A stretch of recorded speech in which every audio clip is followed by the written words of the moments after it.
बात चल रही थी कंजर्वेटिव और नॉन कंजर्वेटिव की, थोड़ा रिवाइज करा देता हूँ। ये देखो, कंजर्वेटिव फोर्स जो था उसमें हमने देखा था कि इसमें सबसे पहली बात ये होती है कि एनर्जी कंजर्व होता है। एनर्जी कंजर्व होता है, आप आराम से कंजर्वेशन ऑफ मैकेनिकल एनर्जी लगा सकते हो। नॉन कंजर्वेटिव में सबसे अच्छा एग्जांपल था friction. Friction non conservative force का सबसे अच्छा एग्जांपल फ्रिक्शन है, जहाँ पे हम एनर्जी लॉस की बात कर रहे होते हैं। और उसके बाद से इसमें कुछ अंतर मैंने बताए थे, जैसे कि एक तो ये था कि जब आप राउंड ट्रिप की बात करते हो तो कंजर्वेटिव फोर्स में राउंड ट्रिप में वर्क डन 0 होता है। ये एक बात थी। राउंड ट्रिप मतलब कोई बॉल ले लो, उसको नीचे से ऊपर फेंको, तुम नीचे से ऊपर फेंक रहे हो तो mg नीचे लग रहा है, mg नीचे लग रहा है, लेकिन लेकिन डिस्प्लेसमेंट ऊपर हो रहा है, तो work done by gravity minus का mgh होगा।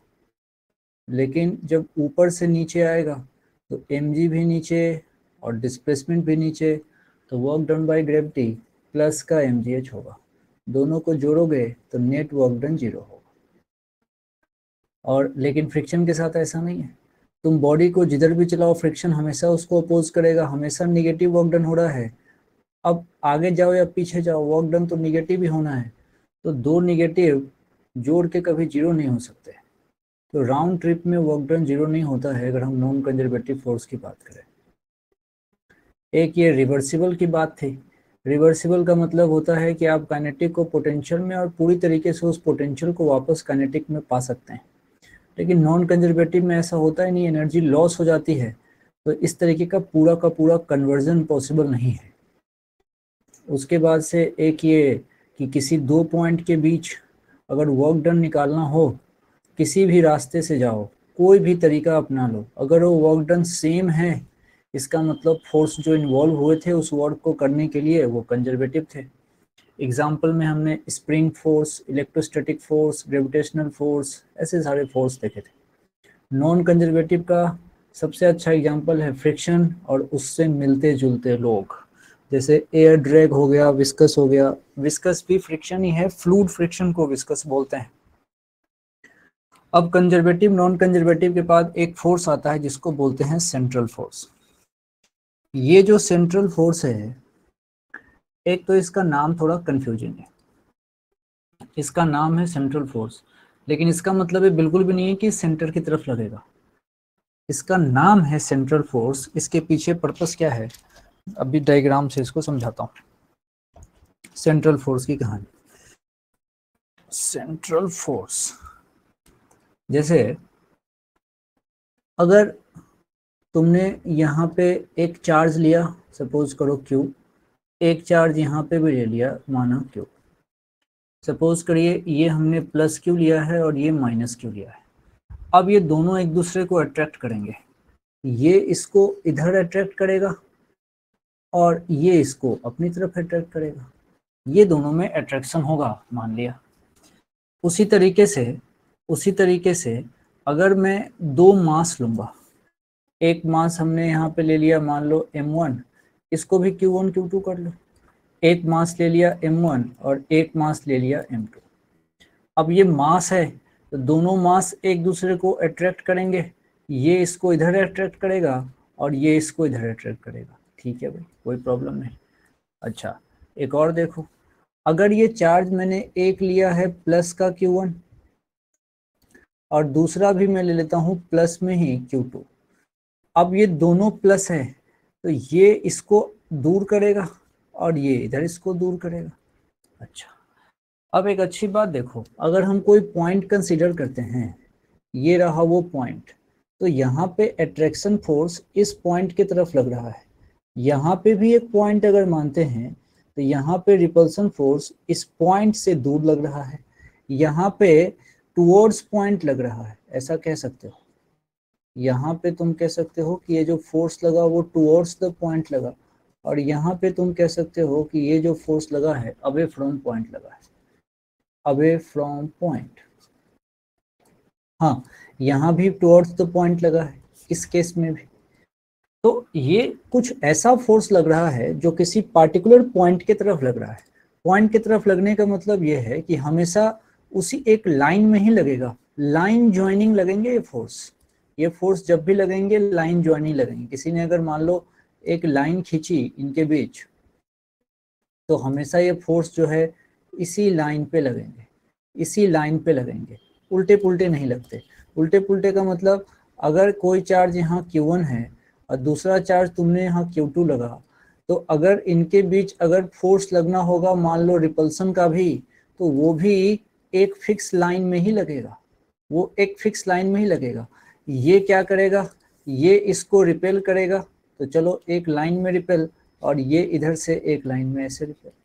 ऐसा कभी नहीं होगा कि एक चार्ज तुमने यहाँ Q1 ले लिया और दूसरा चार्ज तुमने अगर Q2 ले लिया और इनके बीच रिपल्सन में ये टेढ़ा मेढ़ा फोर्स लगा है। ऐसा नहीं हो सकता, नीचे वाला ये टेढ़ा मेढ़ा रिपल्सन नहीं हो सकता, ये नॉट पॉसिबल, ये नॉट पॉसिबल। कौन सही है, ऊपर वाला सही है। मतलब ये हमेशा बीच में कहीं भी तुम पॉइंट मान सकते हो। अब कहोगे कि पॉइंट के या तो टुवर्ड्स लगेगा या फिर अवे लगेगा, कभी भी टेढ़े मेढ़े फोर्स नहीं लगते। तो ऐसा फोर्स कहलाता है सेंट्रल फोर्स, जो एक पार्टिकुलर पॉइंट के तरफ लगे या उस पॉइंट से दूर लगे, डायरेक्टेड टुवर्ड्स और away from the fix point. तो मैं सेंट्रल फोर्स को कैसे समझ सकता हूँ? सेंट्रल फोर्स से मेरे को कोई अगर डेफिनेशन बोले, एक बात मैं उसको कह सकता हूँ कि ये फोर्स, अब डेफिनेशन तुम लिख सकते हो, डायरेक्टेड टुवर्ड्स और away from a fixed point. ऐसा तुम जरूर कह सकते हो, कहीं कोई दिक्कत वाली बात नहीं है सेंट्रल फोर्स। तो क्या यही एक तरीका है?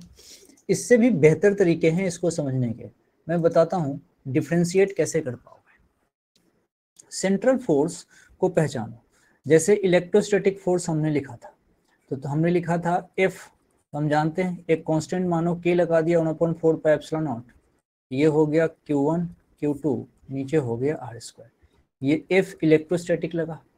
अच्छा, उसी तरीके से एक ग्रेविटेशनल फोर्स का भी फॉर्मूला तुम जानते हो, G लगाते हो, साथ में आता है M1 M2, नीचे आता है R²।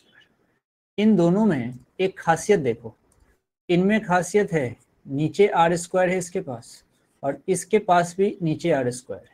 इसका मतलब इन दोनों फोर्स में एक बात तो तय है, ये दोनों फोर्स प्रोपोर्शनल है 1/R² के।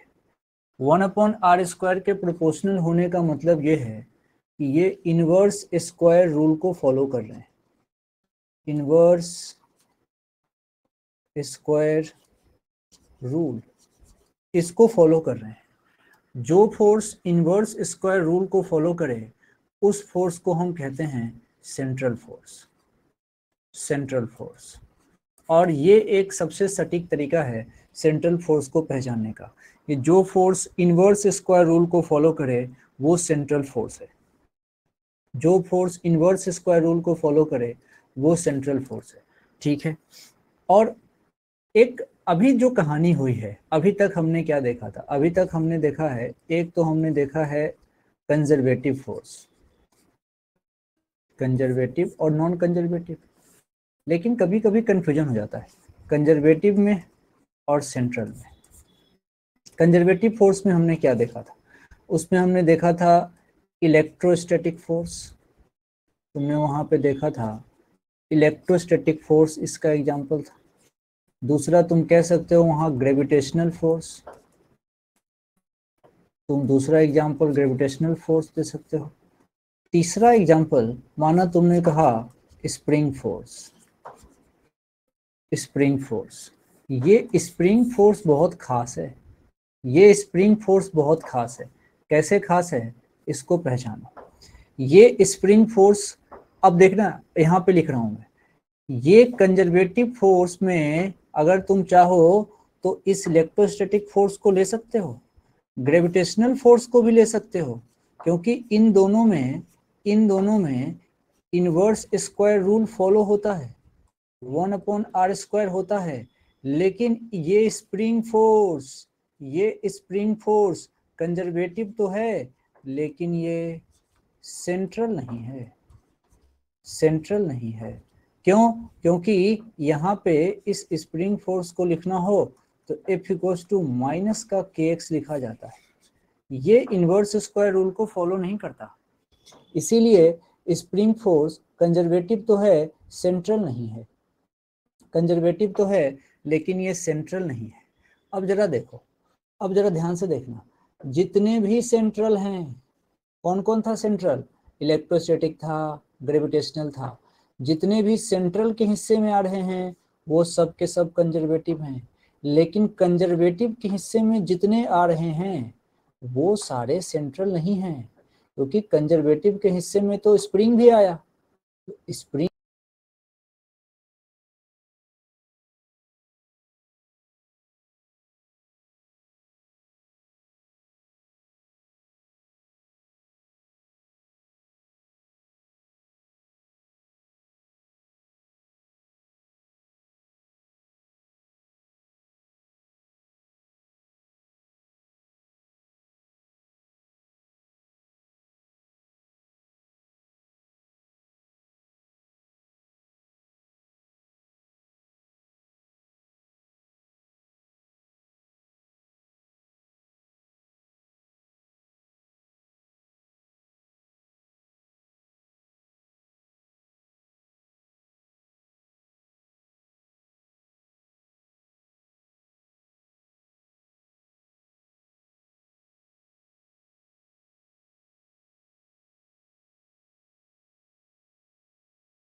मैं कब से बाहर था?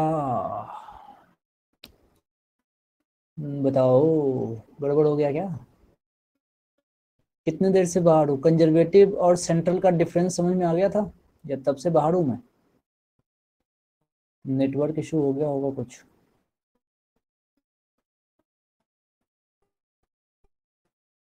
कंजर्वेटिव और सेंट्रल का डिफरेंस ये समझ में आ गया था?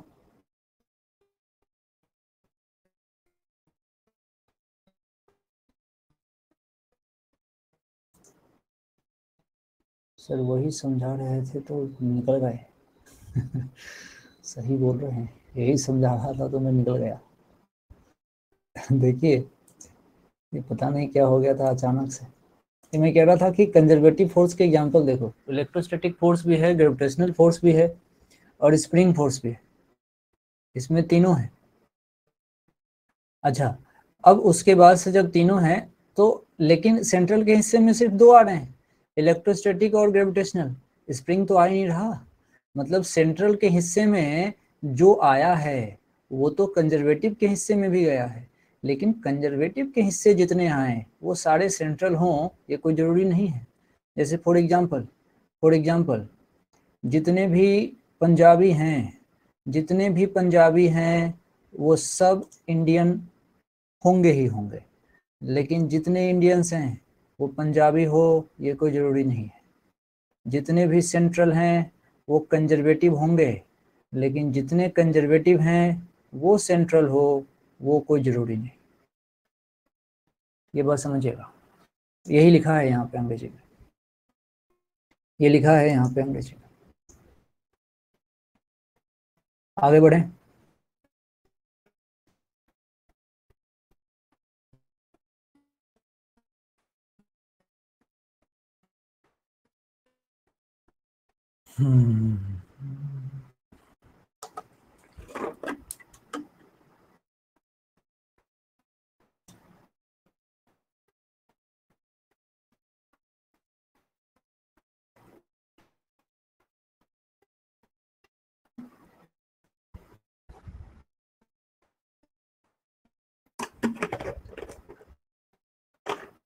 चलो अब बात हो रही है पोटेंशियल एनर्जी की। पोटेंशियल एनर्जी में समझो, इसको समझने के लिए सबसे पहले मन में एक बात डालनी पड़ती है कि जितने भी ये कंजर्वेटिव फोर्स होते हैं इन्होंने जो काम किया होता है, work done by conservative force, वो माइनस ऑफ डेल्टा यू होता है। ये इसको जितनी बार पढ़ो वो कम है। ये सबसे इम्पोर्टेंट बात आज यही है कि जितने भी कंजर्वेटिव फोर्स होते हैं उन्होंने जो वर्क डन किया है वो माइनस डेल्टा यू के बराबर होता है। सबसे पहले तो इसी बात को समझते हैं, तभी बात आगे बढ़ेगी। सबसे पहले इसी बात को समझते हैं। इसको कैसे समझते हैं देखना, मैंने क्या किया, एक ये ग्राउंड है और इस ग्राउंड पे एक बॉल लिया है ऐसे, इस ग्राउंड पे बॉल लिया, ये आराम से इसको यहाँ समझो, ये बॉल लिया है। इस बॉल को यहाँ से इस हाइट तक फेंकना चाहेंगे। हमने क्या किया, यहाँ से यहाँ तक की जो हाइट है इसका नाम दे दिया है h। इसको ऐसे फेंकना चाहते हैं। बॉल को फेंका जा रहा है, बॉल को फेंका जा रहा है ऊपर की तरफ। तो कुछ समय के बाद ये बॉल यहाँ से जाते जाते इस हाइट तक पहुँच जाएगा, यहाँ तक पहुँच जाएगा। अब इस जगह जब मैं पहुँचूंगा तो ये मेरे लिए फाइनल सिचुएशन है, और यहाँ से जब मैं शुरुआत कर रहा था ये मेरे लिए इनिशियल पोजीशन है। मैं पोटेंशियल एनर्जी लिखना चाहता हूँ, यहाँ लिखूंगा पोटेंशियल एनर्जी फाइनल और यहाँ लिखूंगा पोटेंशियल एनर्जी इनिशियल। अब जरा देखो, ये ग्राउंड है और ग्राउंड की बात हो रही है। पोटेंशियल एनर्जी की बात जब भी होती है तो रेफरेंस लेना जरूरी होता है कि भाई आप हाइट कहाँ से मेजर कर रहे हो। हमने इसको रेफरेंस लिया, रेफरेंस बोलते ही मन में आना चाहिए कि हमने यहाँ की हाइट को 0 लिया है।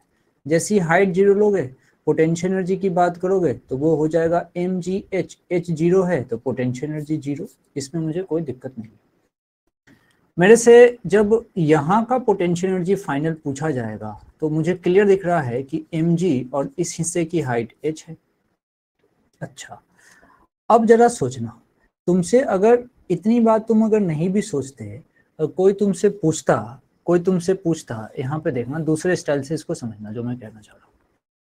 तुम इस सिचुएशन को ऐसे सोचते हैं कि माना कि मैं किसी बॉडी को नीचे से ऊपर लेके जा रहा हूँ और तुमसे मैं पूछता कि बताओ यहाँ वर्क डन बाय ग्रेविटी कितना हुआ है, तो तुम कहते कि mg कहाँ लग रहा है, नीचे, mg लग रहा है नीचे और बॉडी पहुंच रही है ऊपर। तो इस कंडीशन में वर्क डन बाय ग्रेविटी मेरे से पूछोगे तो माइनस का mgh मैं बोल दूंगा, इसमें मुझे कोई दिक्कत नहीं है। ये बात तुम आराम से यहाँ पे समझते। अच्छा, तुमको अगर मैं कुछ नहीं भी बताता और सीधा पूछता कि पोटेंशियल एनर्जी बताओ कहाँ पे, एट हाइट h, तो तुम कहते सीधा सीधा ये mgh होता है, सीधा सीधा ये mgh होता है। अब इन दोनों को कंपेयर करो, किसको किसको, इसको कंपेयर करो और इसको कंपेयर करो। फिर मेरी बात सोच के देखो, वर्क का साइन जो आ रहा है वो आ रहा है माइनस में। वर्क किस फोर्स के कारण है, mg के कारण, जो कैसा है, कंजर्वेटिव है।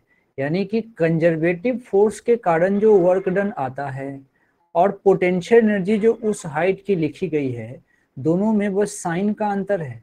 और ईमानदारी से देखा जाए तो h हाइट पे जो पोटेंशियल एनर्जी है वो बेसिकली पोटेंशियल एनर्जी नहीं है, डिफरेंस इन पोटेंशियल एनर्जी है। यही बात मैं तुमको यहाँ से समझाना चाहता हूँ। देखो क्या है मामला। W कंजर्वेटिव मतलब तुम कहोगे वर्क डन बाय ग्रेविटी बराबर माइनस बाहर कर दो, यहाँ पे लिख दो, तो तुम कहोगे U फाइनल माइनस कहोगे U initial, U final minus U initial. अच्छा, अब देखना वर्क डन बाय ग्रेविटी, अगली स्लाइड में इसको दिखाता हूँ। यहाँ से तुम यहाँ पे नई स्लाइड डालो। अब देखो वर्क डन बाय ग्रेविटी, नीचे से ऊपर गए हो तो देखो माइनस का mgh बोलोगे equals to minus U final मतलब उस हाइट की potential energy, mgh, U initial मतलब ग्राउंड की एनर्जी। ये आ गया माइनस का mgh और ये यहाँ भी आ गया माइनस का mgh। ये अपने को खुशी दे रहा है। ये हमने, ये देखना इस बात को, यहाँ से हमने प्रूफ कर लिया कि ये दोनों इक्वल हैं, ये दोनों इक्वल हैं। तो क्या इक्वल है भाई शुरुआत मैंने इस बात से करी है कि W कंजर्वेटिव बराबर माइनस ऑफ डेल्टा U, और ये यहाँ से प्रूफ भी हो रहा है कि work done by conservative force minus of delta U के बराबर होता है। यही प्रूफ कराने के लिए हमने एग्जाम्पल लिया। अब हम क्या करेंगे, जब प्रूफ कर लिया तो अब इसको याद रखेंगे, माइनस लगाना मत भूल जाना। Work done by conservative force बराबर माइनस ऑफ डेल्टा U। अब इसको याद रखेंगे, हमेशा ध्यान में रखेंगे, हमेशा ध्यान में रखेंगे। Work done by conservative force equals to minus of delta U। पहले तो एक बात ये हो गई। दूसरी काम की बात समझना। अब दूसरी बात बता रहा हूँ, न्यू बात।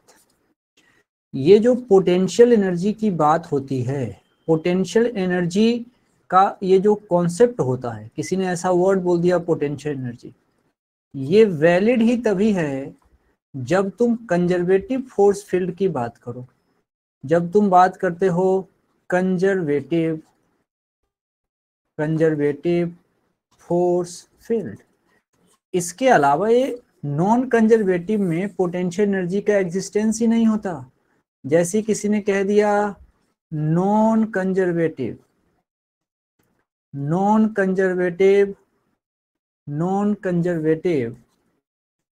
तो वहां पे पोटेंशियल एनर्जी नाम का कुछ होता ही नहीं है।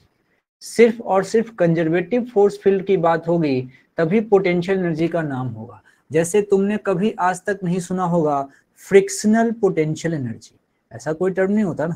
तुमने आज तक कभी थोड़ी सुना है कि फ्रिक्शनल पोटेंशियल एनर्जी, ऐसा तो कोई टर्म ही नहीं सुना हमने, ऐसा कोई टर्म ही नहीं होता, बकवास बात है। लेकिन तुमने सारे कंजर्वेटिव से रिलेटेड पोटेंशियल एनर्जी सुनी होगी। जैसे तुमने सुना होगा electrostatic potential energy, conservative force है इलेक्ट्रोस्टैटिक, इसलिए तुमने सुना होगा इलेक्ट्रोस्टैटिक पोटेंशियल एनर्जी। तुमने सुना होगा ग्रेविटेशनल पोटेंशियल एनर्जी, क्योंकि ग्रेविटेशनल फोर्स कंजर्वेटिव फोर्स है, ग्रेविटेशनल पोटेंशियल एनर्जी, तुमने सुना होगा स्प्रिंग पोटेंशियल एनर्जी, क्योंकि स्प्रिंग फोर्स कंजर्वेटिव फोर्स है, इसलिए तुमने सुना है स्प्रिंग पोटेंशियल एनर्जी। यही कहा जा रहा है, इसका मतलब यही है कि जब फोर्स कंजर्वेटिव होंगे तभी उससे रिलेटेड पोटेंशियल एनर्जी की चर्चा हो सकती है। अगर फोर्स इन्वॉल्व वाले नॉन कंजर्वेटिव होंगे तो उसके हिस्से में पोटेंशियल एनर्जी जैसा कोई कॉन्सेप्ट आता ही नहीं है। ये बात समझ में आई क्या? ये बात समझ में आई क्या? समझ में आई तो वाई टाइप करिए।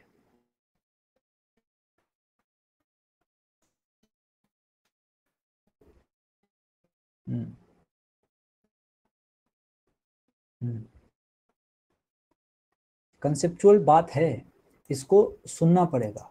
और इसके सपोर्ट के लिए अभी तुम्हारा बहुत अच्छा चल रहा है, जो यहाँ चल रहा है वही चीज ऑफलाइन में भी चल रहा है।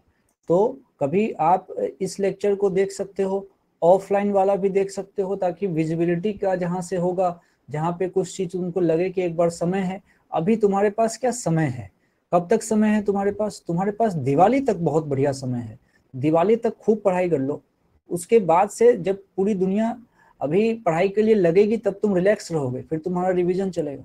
तो अभी जितना समय दे सकते हो उतना, क्योंकि हर क्लास में बात वही है, लेकिन जब तुम ऑफलाइन वाला भी देख लोगे तो तुमको फायदा ही मिलेगा। तो जिसको जितना समय मिल रहा है दिवाली तक, तो आप बढ़िया इस समय का यूज करके उसको देखिए, फायदा ही होगा, क्योंकि हर क्लास में प्रेजेंट करने का तरीका अलग अलग हो सकता है। अब आप देखिए, यहाँ नॉन कंजर्वेटिव हो गया और ये है। अच्छा, जो बच्चे ऑफलाइन में पढ़ते हैं उनको भी मैं ऑनलाइन का हैंड आउट भेजता हूँ और इसका रिकॉर्डिंग डालता हूँ, उनको भी कहता हूँ देखिए, क्योंकि ये जो हैंड आउट मैं अपने हाथ से लिख रहा हूँ, नोट्स तुम बनाते हो तो तुम थोड़ी कंजूसी भी कर देते हो, मैं अपने हाथ से जब लिखता हूँ तो मैं पूरी डिटेल बात लिखता हूँ। इसीलिए दोनों, अब जब बेनिफिट है टेक्नोलॉजी का और मैं फैसिलिटी दे ही रहा हूँ तो आप फायदा उठाइए इसका। ऑफलाइन वाला भी ऑनलाइन देखे और ऑनलाइन वाला भी ऑफलाइन देखे, डुअल बेनिफिट। अब आप देखो, आगे की कहानी बताता हूँ कैसे। ये जो, अब एक और नई बात सुनो, कंजर्वेटिव फोर्स से रिलेटेड बात हो गई, पोटेंशियल से रिलेटेड नई बात देखना। ये जो पोटेंशियल एनर्जी है, ये जो पोटेंशियल एनर्जी है, ये रिलेटिव टर्म है। रिलेटिव टर्म, रिलेटिव टर्म मतलब यहाँ पे तुमको फ्रेम ऑफ रेफरेंस डिसाइड करना होगा। तुमको बताना पड़ेगा कि तुम्हारा फ्रेम ऑफ रेफरेंस पता होना चाहिए कि भाई कहाँ से मेजर किया जाना चाहिए, फ्रेम ऑफ रेफरेंस की जानकारी होनी चाहिए। इसका मतलब सबसे इम्पोर्टेंट बात यह है कि तुमको ये बताना पड़ेगा कि रेफरेंस पॉइंट कौन सा है। रेफरेंस पॉइंट कौन सा है, जब ये बताओगे तभी कहानी आगे बढ़ सकती है। आपको रेफरेंस पॉइंट बताना ही पड़ेगा कि कौन सा रेफरेंस पॉइंट है। क्या कहना चाहता हूँ समझिएगा। जैसे मैंने कुछ एग्जाम्पल ले लिए, जैसे मान लो कि ये मैं एक हाइट बनाने जा रहा हूँ, मान लो ऐसा कुछ,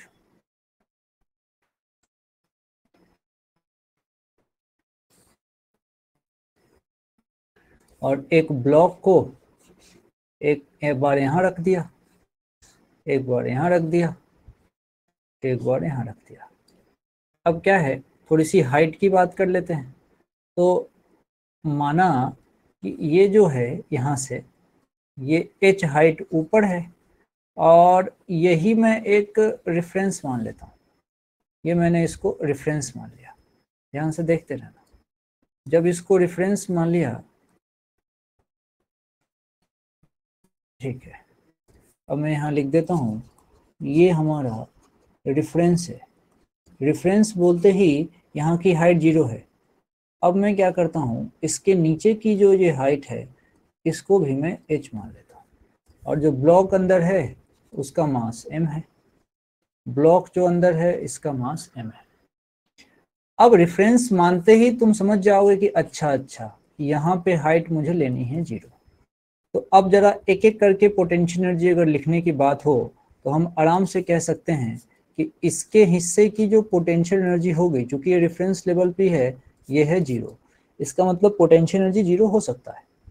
इसके हिस्से की पोटेंशियल एनर्जी रेफरेंस से ऊपर है तो प्लस का mgh, ये रेफरेंस से नीचे है तो इसके हिस्से की पोटेंशियल एनर्जी, इसके हिस्से की पोटेंशियल एनर्जी माइनस का mgh।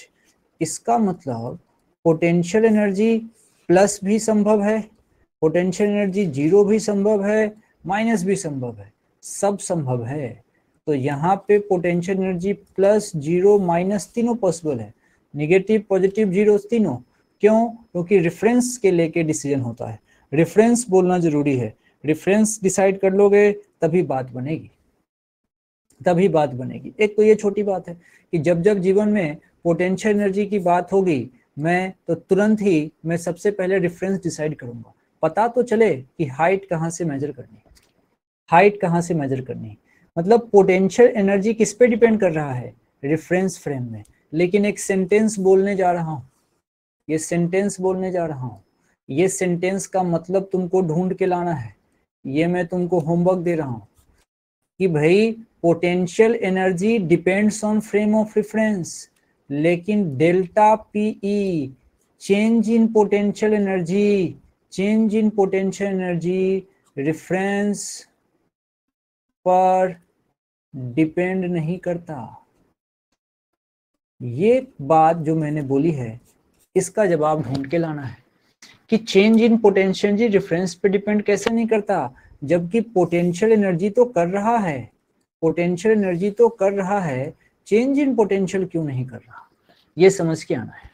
ये होमवर्क दिया आपको। अभी आपको देखना है कंजर्वेशन ऑफ मैकेनिकल एनर्जी। देखो, कंजर्वेशन ऑफ मैकेनिकल एनर्जी, ये पहली बात तो ये है कि ये अलग कुछ भी नहीं है। ये जो तुमने पढ़ा है वर्क एनर्जी थ्योरम,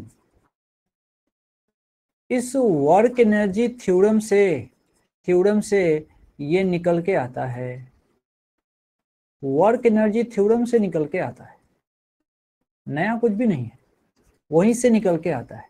लेकिन चूंकि नाम कंजर्वेटिव है मतलब एनर्जी लॉस नहीं होगा। देखना, कंजर्वेशन की बात है, एनर्जी लॉस नहीं होगा, यानी कि वहां पे सिर्फ कंजर्वेटिव फोर्स यूज होंगे, कंजर्वेटिव फोर्स ओनली, सिर्फ कंजर्वेटिव फोर्स का काम कंसीडर किया जाएगा। ये सिर्फ और सिर्फ कंजर्वेटिव फोर्स। अब देखना, वर्क एनर्जी थ्योरम की बात करनी है और उसमें से सिर्फ कंजर्वेटिव फोर्स को यूज करना है, मतलब वो कंजर्वेशन ऑफ मैकेनिकल एनर्जी बन जाएगा। कैसे बनेगा उसके मैं तुमको एक बार समझाता हूँ। अच्छा, तुमसे अगर कोई पूछता है कंजर्वेशन ऑफ मैकेनिकल एनर्जी, तुमको वो चीज़ याद हो कि काइनेटिक एनर्जी किसी एक पॉइंट की प्लस उसी पॉइंट की potential energy equals to kinetic energy दूसरे पॉइंट की प्लस उस दूसरे वाले पॉइंट की पोटेंशियल एनर्जी, दोनों को जोड़ दो, बात बन जाएगी। अच्छा, शॉर्ट में लिखना हो तो K1 plus U1 equals to K2 plus U2, ऐसे भी लिख सकते हैं। पॉइंट किसी भी दो पॉइंट के बीच इसको लगाया जा सकता है, इसमें कहीं से कोई दिक्कत वाली बात नहीं है। अच्छा, ये तो कंजर्वेशन ऑफ मैकेनिकल एनर्जी लिखने का तरीका है, हम बचपन से देखते आए हैं, कोई इसमें प्रॉब्लम नहीं है। अभी हमने क्या देखा है, अभी हमने आज क्या समझा है कि भाई जब मैं W कंजर्वेटिव की बात करूंगा तो मुझे यूज करना है minus of delta. W conservative की जब बात करूंगा तो मुझे यूज करना है माइनस ऑफ डेल्टा। ठीक है भाई, कोई प्रॉब्लम नहीं, कोई प्रॉब्लम नहीं। अब मैं कह रहा हूं कि वर्क एनर्जी थ्योरम सिर्फ और सिर्फ यूज किया जाता है कंजर्वेटिव फोर्स के लिए। अगर कंजर्वेटिव फोर्स के लिए अगर मुझे उसको conservation of mechanical energy drive करवाना है, आओ समझते हैं इस चीज को कि क्या है मामला। पहले तो W ऑल बराबर डेल्टा के काइनेटिक एनर्जी का चेंज, ये तो किसी भी फोर्स में चल जाएगा। ये कहता है कि भाई आप तो कंजर्वेटिव रखो या फिर नॉन कंजर्वेटिव रखो, ऐसे लिख देता हूँ, नॉन कंजर्वेटिव, सब मिलके काइनेटिक एनर्जी को चेंज करेंगे K2 माइनस K1। लेकिन अब देखना, चूंकि मुझे एनर्जी कंजर्वेशन पे जाना है और वहां पे सिर्फ एनर्जी कंजर्वेशन, एनर्जी कंजर्व कब रहेगा? जब सिर्फ कंजर्वेटिव फोर्स यूज करूंगा। नॉन कंजर्वेटिव का वहां क्या काम है? तो ये तो लेना ही नहीं है, तो सिर्फ और सिर्फ कंजर्वेटिव फोर्स लेना है। तो W कंजर्वेटिव बराबर यहाँ से बन जाएगा K2 माइनस K1। अब W कंजर्वेटिव क्या होता है, माइनस ऑफ डेल्टा यू। तुम इसको लिखोगे माइनस ऑफ डेल्टा यू बराबर K2 माइनस K1। माइनस बाहर कर लो, ये डेल्टा यू है, फाइनल माइनस इनिशियल, ये बन जाएगा K2 माइनस K1। थोड़ा सॉल्व कर लो, ये लिखा हुआ है U1 minus U2 equals to K2 minus K1। K1 उधर ले जाओ, ये बन जाएगा K1 plus U1 equals to U2 उस पार ले जाओ तो K2 प्लस U2। यही तो तुम चाहते थे, यही तो है कंजर्वेशन ऑफ मैकेनिकल एनर्जी, यही है कंजर्वेशन ऑफ मैकेनिकल एनर्जी, जिसको हमने डिराइव कर लिया। किससे डिराइव किया, वर्क एनर्जी थ्योरम से। कब डिराइव हुआ, जब सिर्फ कंजर्वेटिव फोर्स काम में आया, जब सिर्फ कंजर्वेटिव फोर्स काम में आया। किस फोर्स को कंसीडर नहीं किया हमने, नॉन कंजर्वेटिव को। यानी कि जो फार्मूला हमको बचपन से सिखाया जा रहा था कि काइनेटिक एनर्जी पॉइंट ए का plus potential energy point A का शुरू का और बाद का इक्वल करने को कंजर्वेशन ऑफ मैकेनिकल एनर्जी कहते हैं, वो फार्मूला तभी आया, वो रिलेशन तभी आया जब हमने सिर्फ और सिर्फ कंजर्वेटिव फोर्स कंसीडर किया। और कंजर्वेटिव फोर्स में W conservative equals to minus delta U लगाया। मतलब सारी बातें एक दूसरे से रिलेट है, तो इसको तो फुल प्रायोरिटी में देना, ये भूल जाओगे तो दिक्कत हो जाएगी। ये भी हमने डिराइव किया है, W कंजर्वेटिव कैसे माइनस डेल्टा यू आया। तो तुम देखो बचपन के नॉलेज पे कि जैसे बॉडी को नीचे से ऊपर फेंकूंगा वर्क डन कितना होगा, mgh के माइनस में, ये भी बचपन से पता था। उसके हेल्प से हमने ये रिलेशन निकाल लिया, W conservative equals to minus delta U. बचपन से एनर्जी कंजर्वेशन का रिलेशन लिखना हम जानते थे, वर्क एनर्जी थ्योरम की हेल्प से इसको भी डिराइव कर लिया। सारी चीजें एक दूसरे से लिंक हैं, बस आपको उसका यूज करने प्रॉपर तरीके से आना चाहिए, प्रॉपर तरीके से उसका यूज करने आना चाहिए। अब क्या करते हैं, अब इसके बेस पे कुछ सवाल अपने को करना है, कुछ क्वेश्चन करेंगे इसी के बेस पे। मैं क्वेश्चन आपको देता हूं, अभी आप उसको करिएगा। कंजर्वेशन ऑफ मैकेनिकल एनर्जी, आराम से कॉपी में फॉर्मूला लिख लो,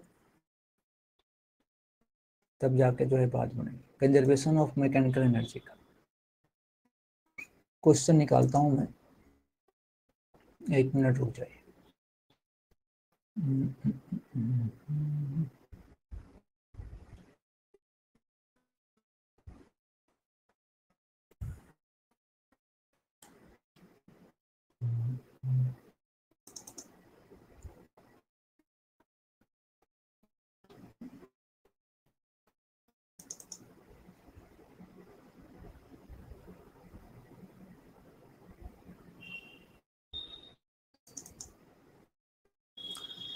कंजर्वेशन मैकेनिकल एनर्जी,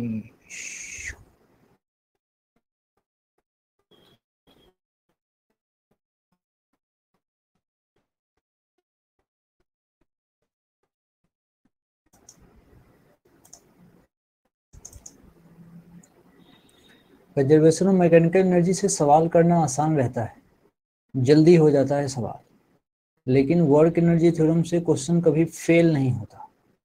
इसीलिए सारी चीजें काम की है, वर्क एनर्जी थ्योरम भी काम का है और कंजर्वेशन ऑफ मैकेनिकल एनर्जी भी काम का है। तो प्रायोरिटी में सबको रखना है, किसी को ज़्यादा कम वाला वेटेज में नहीं रखेंगे। लेकिन हाँ, एक चीज़ आसानी है बता देता हूँ, कंजर्वेशन ऑफ मैकेनिकल एनर्जी कब यूज़ करोगे, जब फ्रिक्शन नहीं होगा। और फ्रिक्शन जैसे देखोगे तुम फ्रिक्शन नहीं है, तुरंत conservation of mechanical energy use कर लेना, ताकि क्वेश्चन फास्ट हो जाए। वर्क एनर्जी थ्योरम से तो सवाल हो ही जाएगा, इसमें तो कोई शक की बात ही नहीं है, पक्का होगा, इसमें कोई इफ बट नहीं है, होगा ही होगा। अब बस ये है कि जब तुम यूज़ करोगे कंजर्वेशन ऑफ मैकेनिकल एनर्जी तो थोड़ा जल्दी होगा।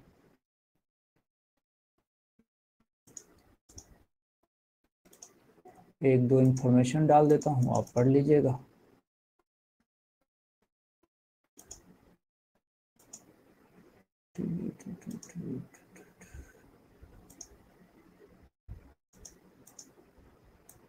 ये जरूर पढ़ना, ये काम का है, और बातें आपको समझ में आनी चाहिए। यहाँ से स्टेटमेंट वाले सवाल बनते हैं, स्टेटमेंट वाले सवाल बनते हैं तो समझना बहुत ज़रूरी है।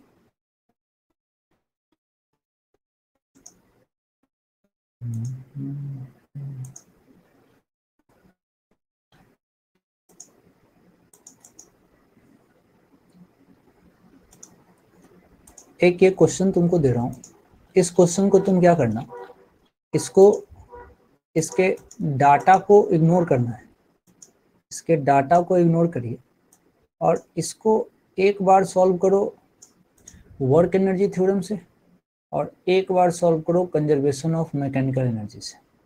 दोनों तरीके से सॉल्व करो इसको। एक बार सॉल्व करो वर्क एनर्जी थ्योरम से और दूसरी बार सॉल्व करो कंजर्वेशन ऑफ मैकेनिकल एनर्जी से। दोनों से सॉल्व होगा, दोनों से सॉल्व होगा, दोनों से सॉल्व करके देखिए।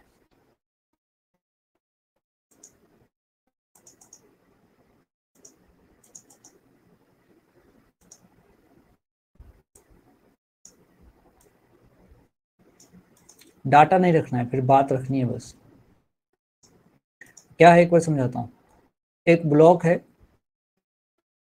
जो उसकी तरफ, आप ब्लॉक का मास m मान के सॉल्व करो, बाकी कोई डाटा मत रखना, डाटा रखना है इसको होमवर्क में।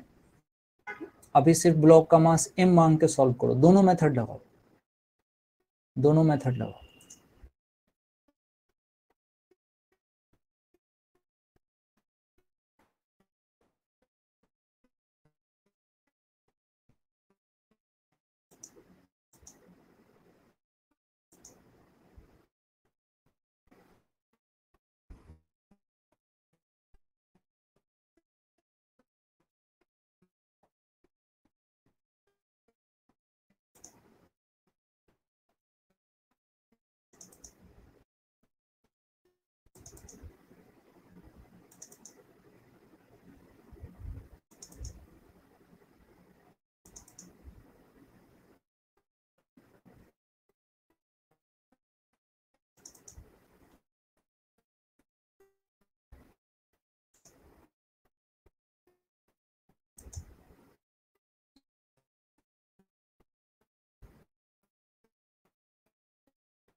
हम्म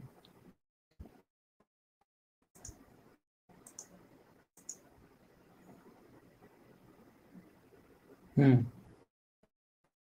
समझते हैं ऐसे, इस बात को समझते हैं क्यों किया उसको इक्वल, तुम बताता हूँ।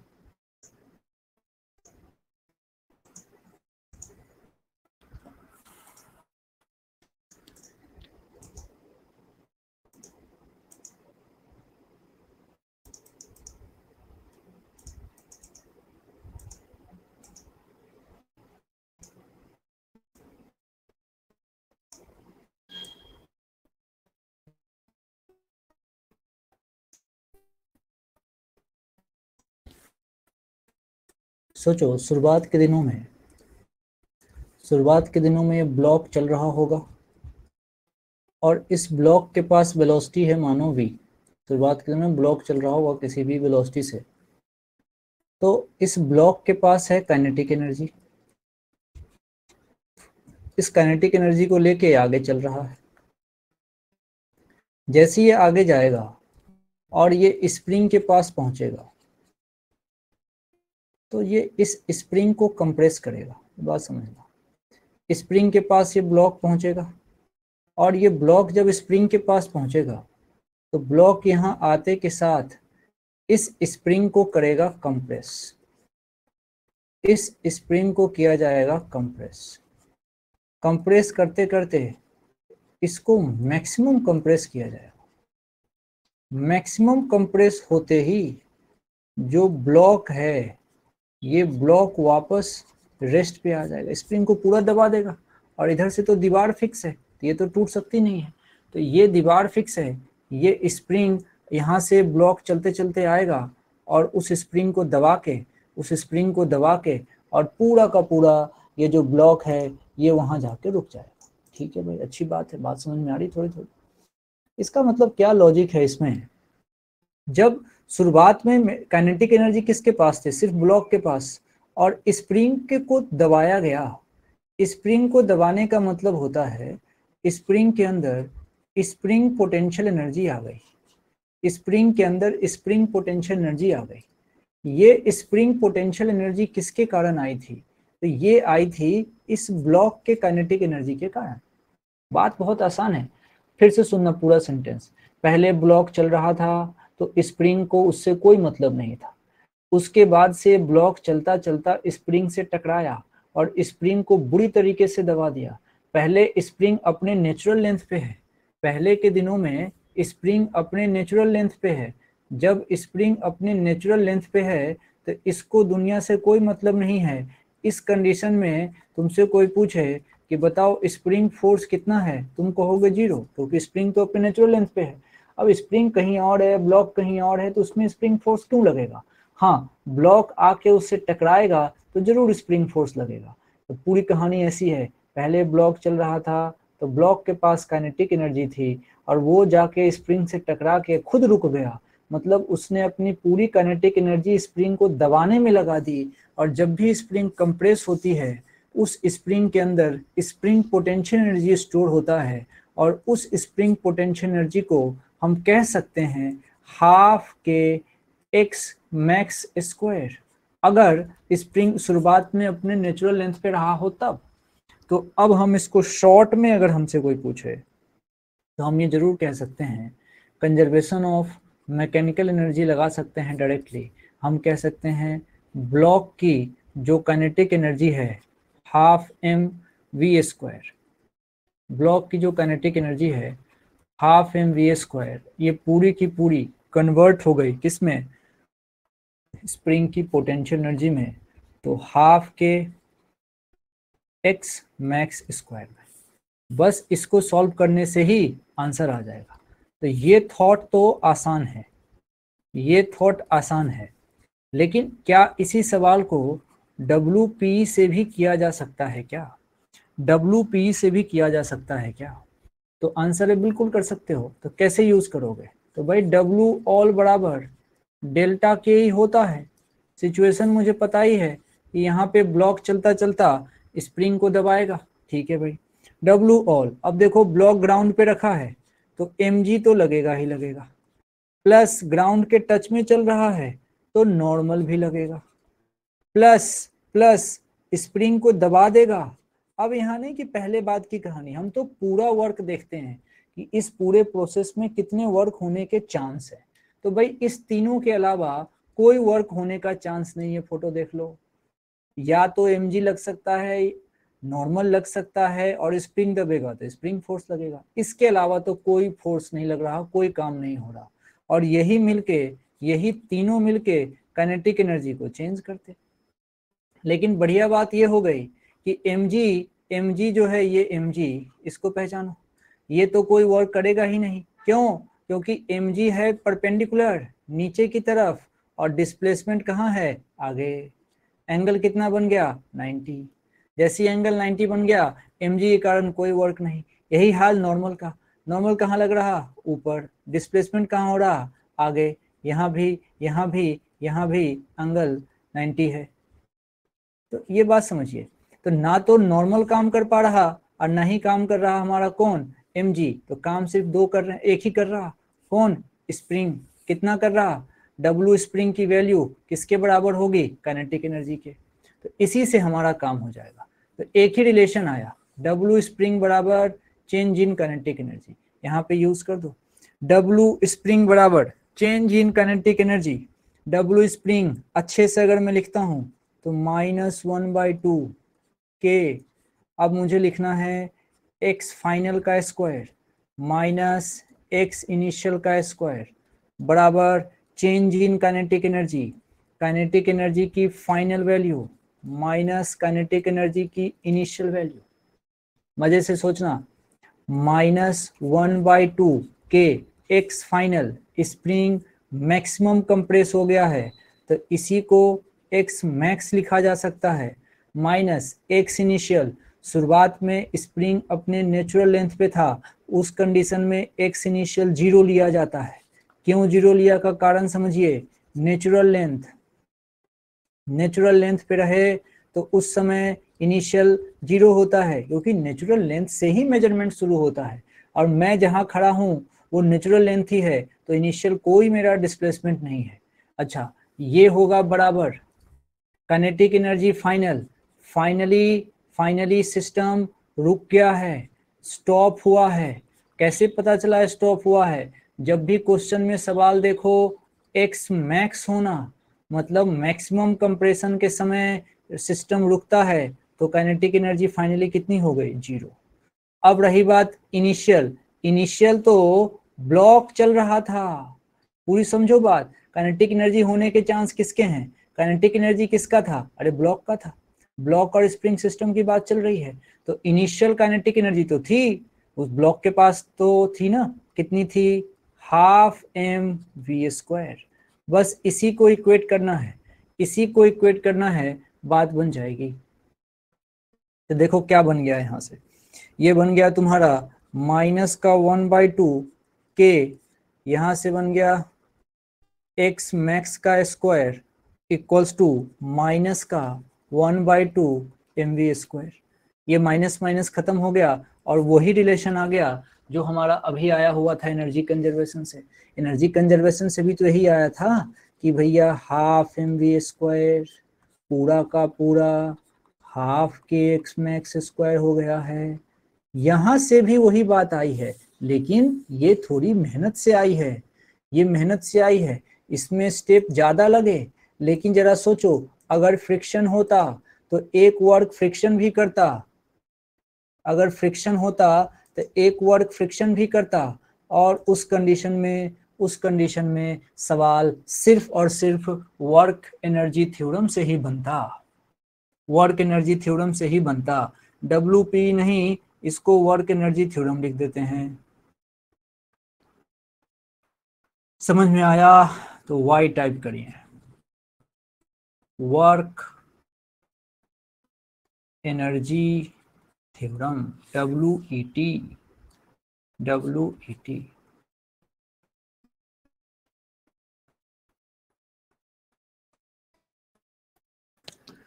ये है बात, सही है। अब क्या है, अब इसमें कुछ सवाल जैसे ऐसे कर लेते हैं। एक देखो, ये फोटो डाला, इस फोटो में मैं क्या कहना चाहता हूँ समझना, इस फोटो में क्या कहना चाह रहा हूँ। तुमको इसमें करना क्या है, तुमको इसमें बताना है वर्क डन। क्या बताना समझना, लैंग्वेज लिख देता हूँ। इसमें हो ये रहा है कि बॉल है, उस बॉल को रिलीज किया गया फ्रॉम पॉइंट ए पॉइंट दिख रहा होगा आपको, उस ए पॉइंट से बॉल को रिलीज किया गया। अब हमसे पूछ रहे हैं फाइंड, क्या find, velocity of ball at point C, C point पे बॉल की वेलोसिटी क्या होगी, ये हमसे पूछा गया है, ये क्वेश्चन। सी पॉइंट पे बॉल की वेलोसिटी क्या होगी, ए से फेंका गया, सी पे वेलोसिटी पूछा है। अब देखो सिचुएशन समझो क्या है, यहां से कह रहा है कि रिलीज किया गया, ये यहां से उसने कहा है कि मैं तो यहां से रिलीज कर रहा हूं। रिलीज करने का सीधा मतलब है कि इस हिस्से की जो स्पीड होगी ये होगी 0, इसमें कोई दिक्कत वाली बात नहीं। और सी पे आया है ये बॉल, बॉल सी पे आया है, सी पे आने समय इसकी कुछ ना कुछ वेलोसिटी होगी, हमने मान लिया यहाँ की वेलोसिटी भी है। मजे से देखना, 2-3 चीज समझ में आ जाए तो मजा है। एक तो हमने क्वेश्चन में ढूंढा तो मैंने देखा कि भाई फ्रिक्शन नहीं है, फ्रिक्शन नहीं है, तुरंत मन खुश होना चाहिए कि कंजर्वेशन ऑफ मैकेनिकल एनर्जी ही लगेगा। अब कैसे पता चलेगा भाई, एक पॉइंट की वेलोसिटी गिवन है, दूसरे पॉइंट की पूछ रहा है और फ्रिक्शन भी नहीं है।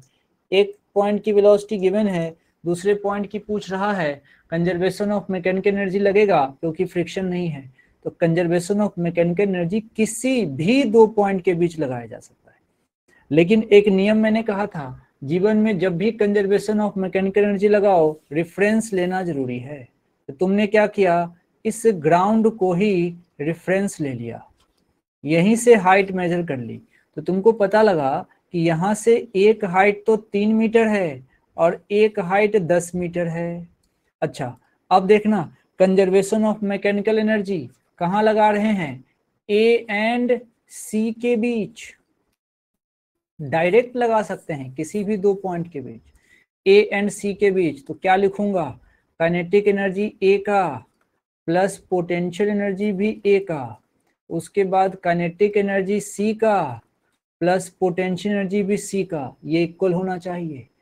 ए की काइनेटिक एनर्जी 0 होगी क्योंकि उसने रिलीज किया था। ए की पोटेंशियल एनर्जी, पहली बात रेफरेंस से ऊपर है तो प्लस होगा mg, और हाइट वहां की 10 है तो 10 mg। सी की काइनेटिक एनर्जी, वेलोसिटी हमने v मानी है, स्पीड v है तो हाफ mv²। सी की पोटेंशियल एनर्जी mg और हाइट नीचे से वहां का 3 है तो 3 mg। बात बिल्कुल आसान है। ये यहां से क्या रह गया, ये रह गया हाफ mv², 3 mg उधर जाके बन जाते हैं 7 mg। अब ये काट पीट चलाइए, मास से मास हटाइए, अब v² equals to 14g, v² equals to 14g, ये बन गया v² इक्वल्स टू 14g। इसका मतलब v equals to √140, v equals to √140। यही अगर मीटर पर सेकेंड में है तो यही आंसर है। अब अच्छी बात बताऊं, क्या इस सवाल को वर्क एनर्जी थ्योरम से भी कर सकते हैं, बिल्कुल कर सकते हैं। Work done by all the forces equals to change in kinetic energy. यहाँ ऑल द फोर्सेस के नाम पे सिर्फ mg आ रहा है, सिर्फ mg का वर्क डन लिखा जाएगा और उसी कारण काइनेटिक एनर्जी में चेंज किया जाएगा। ये तुम होमवर्क में कर सकते हो, इससे कॉन्सेप्ट पे कमांड आएगा, स्ट्रॉन्ग बनेगा कॉन्सेप्ट। कि इस सवाल को जब हमने कॉन्सेप्ट सीख रखा है तो आप इसको होमवर्क में ट्राई कर सकते हैं। सेम क्वेश्चन WET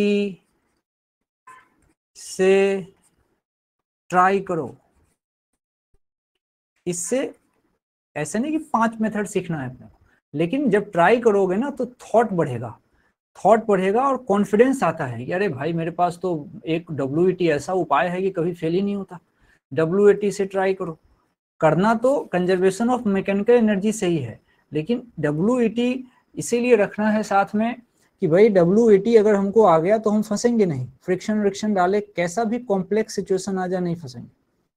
अब देखो ये सवाल है, इसमें क्या है, इसमें लैंग्वेज तुमको बताता हूं क्या है। देखो इसमें क्या किया गया कि ब्लॉक इज रिलीज्ड फ्रॉम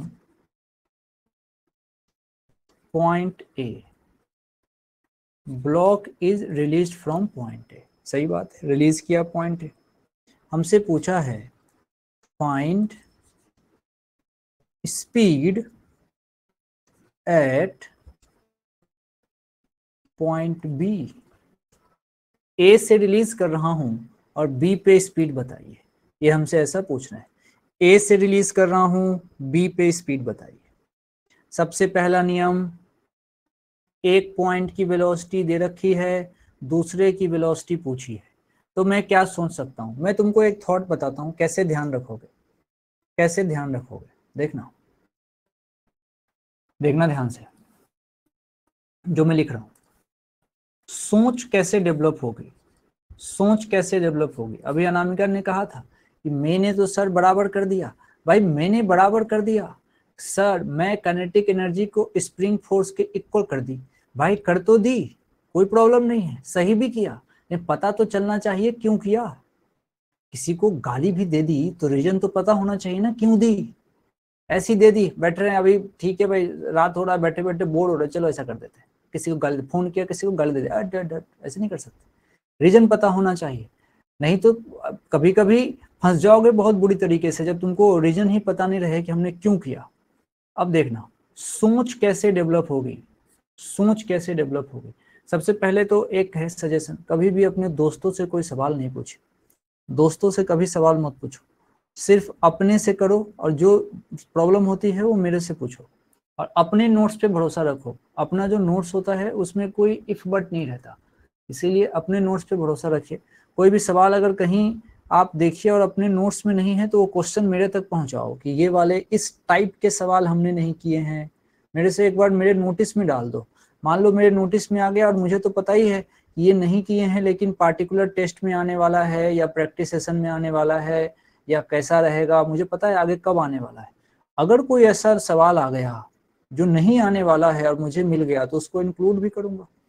कोई नया सवाल आपको दिखता है तो आप मेरे तक उसको भेज सकते हैं, ताकि सब चीज अपडेट चलती रहे।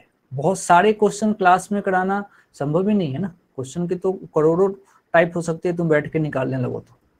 इसीलिए कभी कोई क्वेश्चन दिखे तो मेरे तक भेज दो, ये वाले क्वेश्चन इस स्टाइल के क्वेश्चन टेस्ट में पूछे गए, मॉड्यूल में मैंने देखे, हमने नहीं किए, ताकि मैं तुमको बता दूं कि कब करेंगे उसको, या नहीं है मेरे अभी इस साल के लिस्ट में तो इंक्लूड कर लूंगा उसको।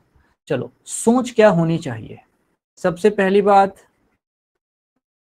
लिख देता हूं, एक पॉइंट की स्पीड गिवन हो और दूसरे पॉइंट की स्पीड पूछे,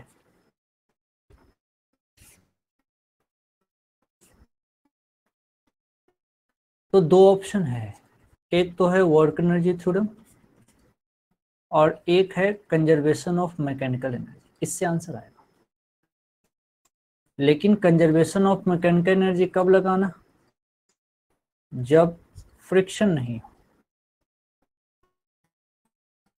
जब फ्रिक्शन नहीं हो इसको यूज करो, खुश रहो, क्योंकि ये होता है आसान। आसान ये लिख दिया मैंने, बार बार इसको पढ़िएगा तो पता लगेगा कि अच्छा एक पॉइंट की वेलोसिटी गिवन है, दूसरे की नहीं पता। गिवन का मतलब अगर वो रिलीज दे दिया ना कहीं से कि मैं रिलीज कर रहा हूं, तो छुप के गिवन ही तो है, रिलीज कर रहा है मतलब जीरो है, तो छुप के गिवन है। यही चीज तो यहाँ पे भी है, इसने कहा है कि भाई रिलीज कर रहा हूं, तो रिलीज कर रहा हूं मतलब जो इस इंस्टेंट पे है यहां से वो रेस्ट पे ही तो था, तभी तो रिलीज कर रहा है। वो रिलीज कहे ऐसे, रिलीज्ड मतलब यहाँ पे जो स्पीड है, यहाँ की जो स्पीड है वो लेनी अपने को जीरो। अच्छा कहाँ की, ए पॉइंट की। अब वो यहाँ से आएगा बी पे जाएगा, बी पे टेंडेंसी ऐसे जाने की है, माना यहाँ की स्पीड भी है। सबसे पहले नियम तो आप जानते ही हो, रेफरेंस लेना होता है, रेफरेंस लेना होता है। हमने इसको रेफरेंस माना, नीचे से मान लेते हैं रेफरेंस।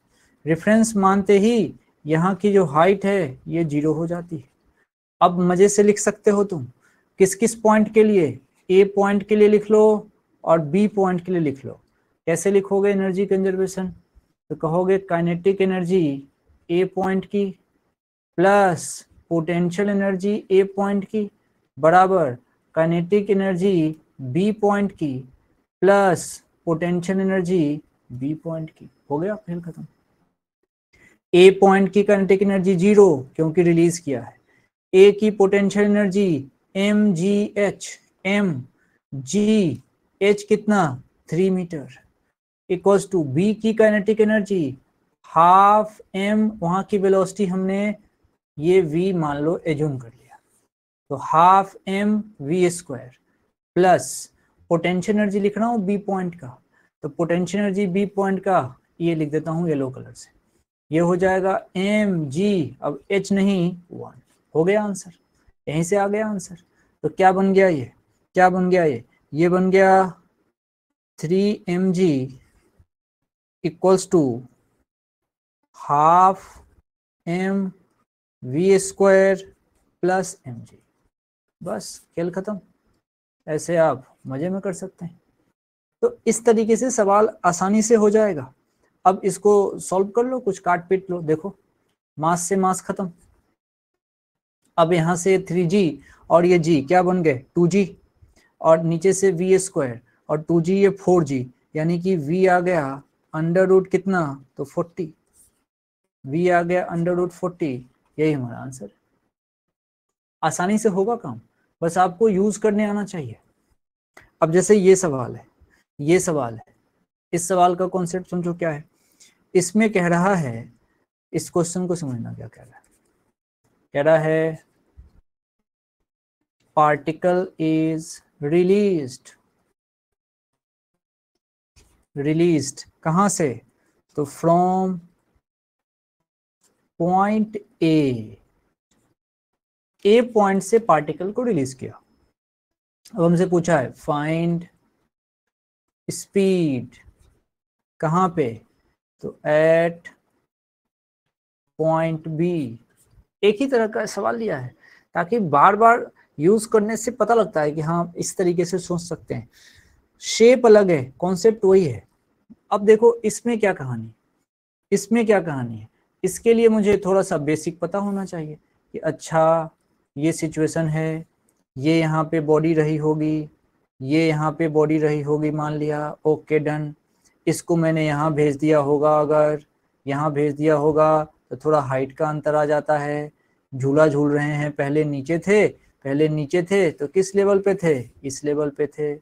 अब थोड़ा सा ऊंचा हो गए, थोड़ा सा ऊंचा हो गए, अब दूसरे लेवल पे चले गए। अच्छा ठीक है भाई, अब इस लेवल पे चले गए तो हाइट में अंतर आ गया, हाइट में अंतर आ गया। ये होता है हाइट, ये होता है हाइट। अच्छा अब टेंशन तो है नहीं, क्योंकि ये जो लंबाई है ये है एल, ये जो लंबाई है ये है एल। अच्छा ये एंगल है थीटा, तो यहां से लेके जो नीचे का पोर्शन बचेगा, यहां से यहां तक का, यहां से यहां तक का, उस पोर्शन को तुम पहचानते हो, उस पोर्शन का नाम है L cos theta, L cos theta. बढ़िया, कोई प्रॉब्लम नहीं, कोई प्रॉब्लम नहीं। तो अब सोचो, अब सोचो एच कितना होगा, तो एच बराबर होगा एल पूरा है। सोचो ये यहां से लेके अगर यहां तक आता तब इसका नाम एल होता। झूला नीचे से ऊपर चला गया, ऊंचाई पे गया है, लेकिन लंबाई तो वही है, लंबाई वही है, तो एल इतना होता। अब उस एल में से एल कॉस थीटा घटेगा। कुछ लोग इसको ऐसे भी लिखते हैं, एल कॉमन ले लेते हैं तो 1 माइनस कॉस थीटा। ये हाइट होता है, ये हाइट का चेंज है, ये हाइट का चेंज है। ठीक है भाई, ये बात हम समझ गए, ये बात हम समझ गए। इसी को बस सॉल्व कर देना है, इसी को बस सॉल्व कर देना है, बात बन जाएगी। तो देखो क्वेश्चन के अकॉर्डिंग सिचुएशन क्या था, इसने रिलीज किया था यहाँ से, तो अब मैं लिख देता हूँ, देखना बात को ध्यान से। क्या है भाई, देख पहले यहाँ था, पहले यहाँ था, बाद में यहाँ आया। ऐसा क्वेश्चन कह रहा है कि रिलीज फ्रॉम पॉइंट ए, क्योंकि ये पॉइंट ए था क्वेश्चन में, तो ये पॉइंट बी था। मानो यहाँ जब आया तो इसकी वेलोसिटी हमने यहाँ v मान ली, बस हो गया खेल खत्म। अब हम एनर्जी कंजर्वेशन लगा देंगे, क्या होगा, काइनेटिक एनर्जी ए पॉइंट की plus potential energy A point की इक्वल्स टू काइनेटिक एनर्जी, मान लो नीचे वाला पॉइंट बी है, प्लस पोटेंशियल एनर्जी नीचे वाले पॉइंट की। भाई रेफरेंस मानना जरूरी है। तो आज इसी लाइन को, ये जो लाइन है, एक मिनट, आज ये जो लाइन है नीचे वाला, ये देखो, इसी को हमने रेफरेंस माना। रेफरेंस मानोगे तभी तो हाइट मेजर कर पाओगे। तो जिस तरह समझना, ए की काइनेटिक एनर्जी चूंकि रेस्ट से रिलीज किया है तो 0, ए की पोटेंशियल एनर्जी mgh, h की वैल्यू रख देंगे, h की वैल्यू रख देंगे। देखो ए कहाँ पे है, नीचे से h हाइट ऊपर है, ये रहा, तो वहां की h की वैल्यू रख देंगे अभी, इक्वल्स टू बी की काइनेटिक एनर्जी, बी पे बॉडी आ रही है, बी देखो नीचे है, ये पकड़ लो बी, देखो बी यहाँ है नीचे, अब बॉडी यहाँ आएगी कितनी वेलोसिटी से, v वेलोसिटी से, इसलिए इसको लिखा half M V square. B की पोटेंशियल एनर्जी, अरे 0 क्योंकि बी तो रेफरेंस लेवल पे आ गया, बी रेफरेंस लेवल पे आ गया तो बी की पोटेंशियल एनर्जी 0। अब हो गया, अब मैं समझ गया एम से एम काटने में भलाई है, मेरे पास डाटा आ गया, half v square equals to कितना, g h, half v square equals to g h, v square equals to 2gh। इसको ऐसे लिख सकता हूं, v equals to under root 2gh, v equals to under root 2gh, और h की value last में रख दूंगा, मजा आ जाएगा। तो v की वैल्यू अंडर रूट 2g, अब h नहीं, h के जगह पे मैं लिख सकता हूं l times 1 minus cos theta, समझ लीजिए ऐसे, 2g l times 1 minus cos theta, ये हमारा आंसर हो जाएगा। तो ऐसे सवाल ऐसे सोचते हैं, इनिशियल सोच लिया, फाइनल सोच लिया, और आराम से 2 पॉइंट के बीच कंजर्वेशन ऑफ मैकेनिकल एनर्जी लगा दिया। कब लगा सकते हैं, जब हमारे पास कोई फ्रिक्शन जैसा फोर्स नहीं हो। अभी इसमें एक सवाल होमवर्क में डाल दूंगा, फिर तुम उसको अटेम्प्ट करना, और जितने भी सवाल देख रहे हो उसको तुम अगर घर पे चाहो तो वर्क एनर्जी थ्योरम से भी अटेम्प्ट करके देख सकते हो, इससे कॉन्फिडेंस बढ़ेगा। बताओ समझ में आ गया तो वाई टाइप करें, वाई। ठीक है, बढ़िया है। अब इसको भेजता हूँ, अपलोड कर दूंगा, जो लेक्चर आप कह रहे थे उसको, लेक्चर को भी अपलोड कर दूंगा। सही बात है, क्लास के बाद हाथों हाथ उसको देख लेंगे तो एक बार शार्प रिकैप भी हो जाता है। सही है, ठीक है, आराम करिए, गुड नाइट।